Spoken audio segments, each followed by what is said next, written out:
Howdy YouTube, and welcome to this episode of the Gunman. So today we're going to be doing the prep and masking work on this C200 Mercedes Benz. So this is part 1 and part 2 is going to be the paintwork. So the color code is 831 and the name of the color is Graphitgrau, or Graphitgrau as the Germans would probably pronounce it. So yeah, pretty straightforward job this one. It's just a couple of stone chips or chips in the fender. So this is obviously like a brand new car. I think it's just been sold, but it's so new that it actually doesn't even have the number plates on it yet. The boss knows to bring the Mercedes straight down to me because I absolutely love them and really appreciate the opportunity to work on these cars because I don't know, I just really like my Mercedes Benz. I actually used to own a 1969 220D Mercedes, so yeah, obviously a bit of an older one, but that was a really classy old car. Unfortunately, it did break down on me, and back then I didn't have enough money to fix it, so I had to let it go. But ever since then, I've always loved my Mercedes Benz, and I do plan on getting another one day. However, I've been looking at it, and those old Mercedes Benz are really starting to creep up in price, and I've decided I'm probably best off getting one of these shapes here. Like at the moment, this thing here is probably worth $70,000 to $80,000 brand new, but if you give it like 4 or 5 years, you can get them for around 20 to 25 grand. But you guys probably don't really care about my love of the Mercedes Benz. You probably care more about how to fix the paintwork on one of these beautiful cars. So as you can see here, there's just a couple of chips there. Now I've got the absolutely best way to fix these on the fast but good quality. So yeah, follow my instructions very closely and there's no reason you shouldn't be able to get the same top quality results. So as you probably noticed, first up I gave the entire panel a very good clean down, and that was with a mixture of 50-50 methylated spirits and water.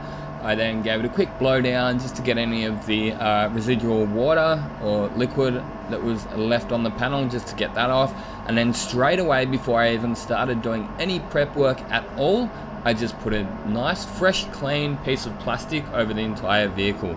That's mainly to keep the car clean. The last thing I would want with my brand new Mercedes is to hear that someone in the workshop just went and got dust over my entire car, and then it gets through all the gaps and all that kind of stuff. So yeah, that's something that I've definitely been doing more so recently, is plasticking the car up while I'm doing all of my prep work. But yep, it's a good little addition to my good bag of tricks, I think so anyway.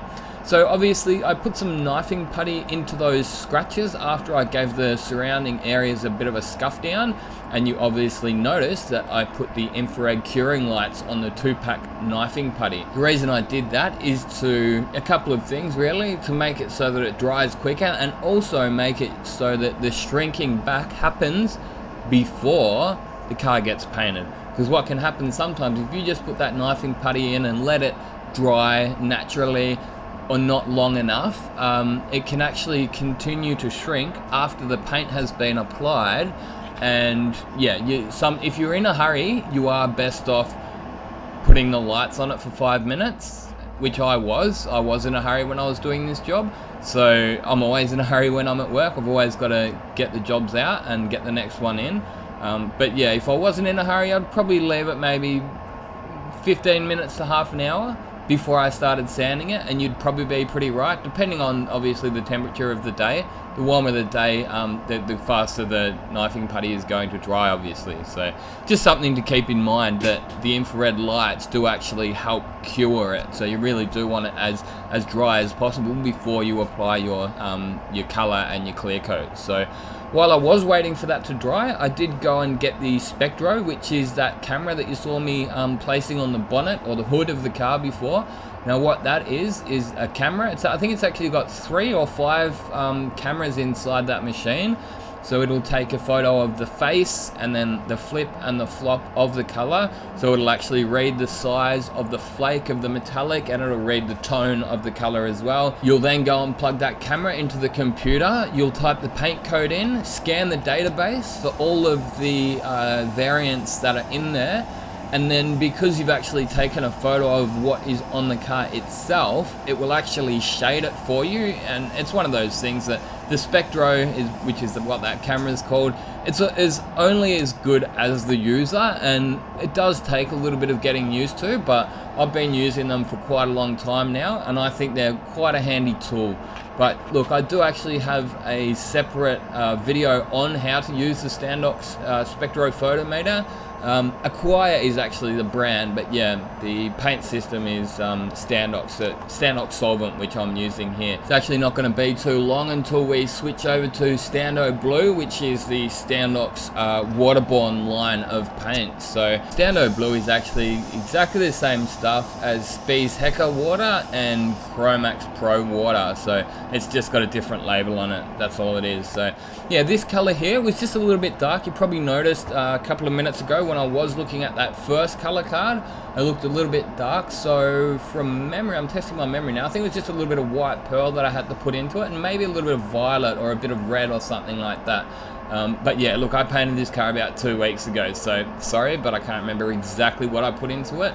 But yeah, look, I've found most of the time with this system anyway, it's quite fast to do a spray out, and colors are at least sort of like 90% and above most of the time, as I say. One of their strong points is the whites and solid colors. They're actually really good, but even with these metallics, it's usually only like one tint that I need, so I usually get it after the first tint. So you'll mix it up, it might need like a little bit of this and a little bit of that, and off you go. You'll double check it and off you go. So one thing I have been doing these days is making sure I do put clear coat over the spray out card. I never used to. I always used to just put preps all over it, but I have actually noticed these days that it's more so on some colors, the clear coat does actually change the color a little bit. So that's something probably worth keeping in mind for any painters out there who are struggling with their color matching. Maybe just get some uncatalyzed clear, so that's just 2-pack clear, but just with thinners in it, and then just have a separate gun that you just leave it in, and yeah, just spray a quick coat over your color card before you go and check it. So yeah, so obviously by that time the 2-pack knifing putty has dried down, so you also probably noticed that I gave it a quick block down first, and from memory I think I was just using 400, that's right.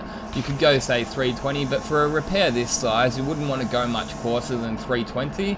You could end up just making it, yeah, getting those deep scratches into the nice OEM finish and going too far in, and then it could actually end up leading to some shrink backs.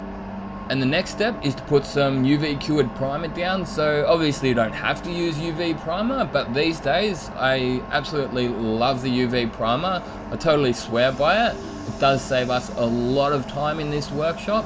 However, just like anything, it's not foolproof. You know, you really have to be careful when and where you use it and how you use it. So what you probably noticed me do is put one coat down, like just sort of a medium to dry coat, and then give it say 10 seconds under the UV light, and then I gave it another wet coat, and I'm probably going to give this around 1 to 2 minutes just to be safe. I mean, it's actually sandable after 30 seconds using this light. So this is a Specular UV curing light. It's actually a very high powered UV curing light. It's got 60 watt LEDs in it, and yeah, it really does dry the primer quite quick. My friend, my workmate, has actually got the Scan Grip one, which is a bit cheaper, but it seems to take probably twice as long as mine does. So yeah, either way, it's great. And the good thing about the UV cured primer is, as long as you cure it properly, it will not shrink back at all, because it's not 2-pack. So there's no hardeners in there to continue to shrink back, and all the thinners and that. So I reckon they must be much lower in their VOCs than the 2-pack primers. So it is also just worth keeping in mind that they are quite bad for you. And even the UV light is quite bad for you. But as long as I say, as long as you're pretty switched on when you're using it, make sure you're using proper respiration, you know, have your proper cartridge filters at the least when you're spraying it. And again, as I say, it's not for every job. For small jobs like this, it is absolutely perfect. Much bigger than this, and you're probably best off using some 2-pack primer. So what I'm pointing to here is something that you do have to be very careful of when you are using UV primer. Well, we're using the Chromax one at least, and I've found that it's something that can catch you out if you are not careful. And that was the edge of your primer, where it's sort of like it dry sprays at the edge of your primer. It can be quite tricky to rub because this UV cured primer dries so hard, it goes like a rock. It's not as easy to sand as 2-pack. So if you sand it the same way as you sand your 2-pack primers, there's a good chance that that edge may not actually be sanded correctly, and then when you go and apply your paint, you'll actually have your paint shrink back into those rough edges of the primer. It's caught me out a couple of times, but not anymore, because I identified what it was that was happening, and now I know to keep an extra special eye out for that edge of the UV primer. So yeah, at the end of the day, that's what this trade is about. It's about trying things, trial and error, I guess, and you're not going to get every job perfect first time. You're going to have to try new products, and you're going to have to find out exactly what works, you know.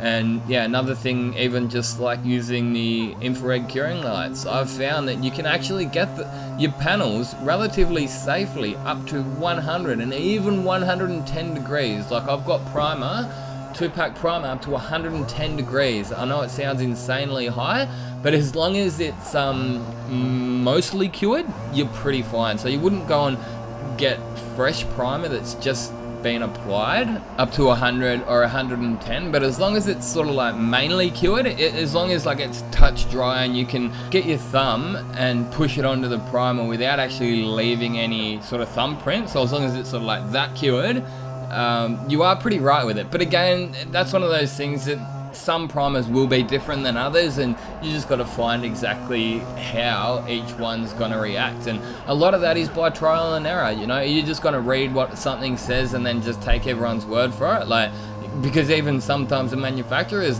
don't know as much as you. Even the guys that sell the paint don't always know as much as us painters do sometimes. So yeah, it's just, as I say, about like trial and error and finding out what works. And I've actually always enjoyed the technical side of the trade and figuring out what does and doesn't work and stuff like that. But anyway, continuing on with the prep work, obviously just going over those blend panels with a bit of 600 grit. So it's one of those things that if I was working on, say, a Mitsubishi or a Mazda or something like that, I wouldn't be using 600 grit because they really don't put enough paint on their cars.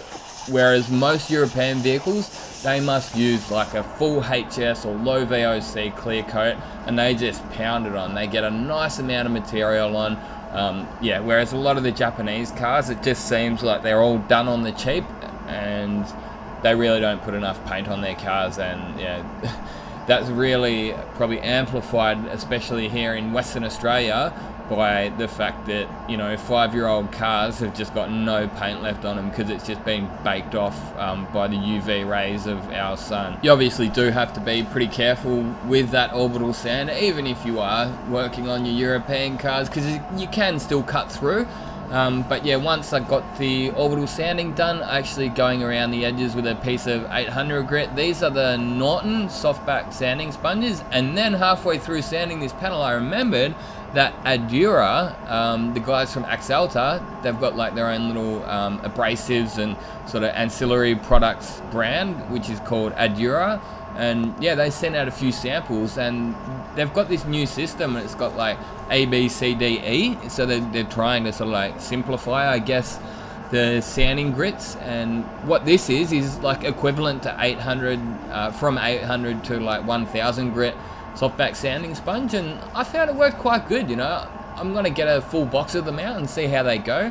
I reckon they're going to be handy for when we do actually switch over to water-based, because if you're not careful with those 800 grits and you don't put enough paint on, sometimes they can be a little bit scratchy, even for the solvent base. So I'm expecting that to only get worse when we do go to water, because yeah, water does seem to, well, specifically the Stando Blue does seem to shrink into those scratches a little bit more. So basically you just have to go that next step finer when you're using your Chromax Pro and Stando Blue and yeah, Specular water. So yeah, these things, I mean, they seem to last okay. You know, I well and truly got I think it was 3 panels done with one of them. However, I still do like to go over the top of it with a piece of grey ScotchBrite, which this was actually a bit of grey Scotch here that, yeah, the same guy sent out.